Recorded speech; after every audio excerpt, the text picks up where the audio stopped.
Have you been charged for any penalties or interest because you weren't lodging your tax on time?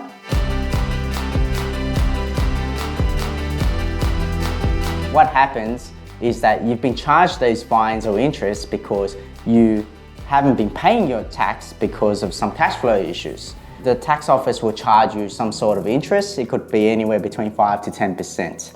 And then would also charge failure to lodge penalties, which can range from anywhere between $150 all the way up to $1,000.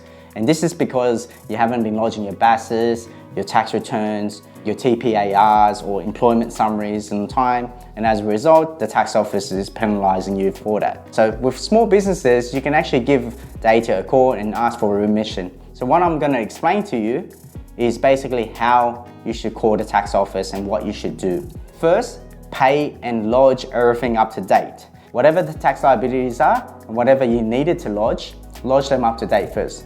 Then give the tax office a call. The next step is actually to provide your personal details and to prove who you are.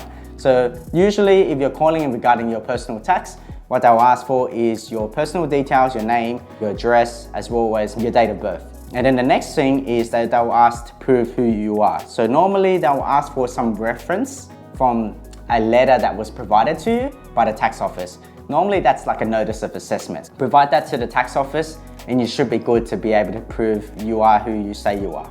In terms of the business, all you need is any ATO generated letter, could be your business activity statement.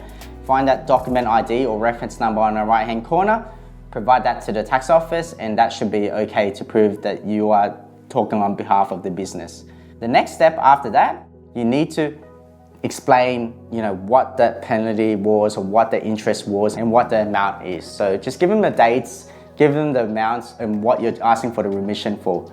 So they can check their records and find that information. The next step after that is then explain why it happened. So you need to give them a good enough reason to remit your interest or your penalties. So you got to prove to them that you're not going to make this mistake again. So normal cases of why this happened is because there were issues with your processes, there was issues with the software that you were using, you were changing accountants, or you were just sick, or there was some issues with cash flow with the business.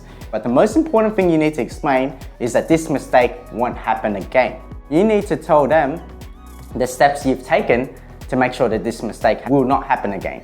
You've hired a new accountant, you've taken up the initiative to pay all your taxes on time, lodge everything up to date. Maybe there's a payment arrangement in place so you can ask for a remission.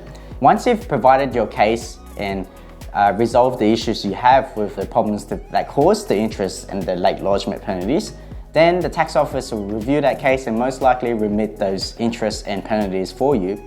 Even if you've paid for those penalties and interests, doesn't mean you can't get that money back. If you paid it, you can now also ask for a remission, and once you get the remission, you can ask for a refund check or a refund payment to your bank account.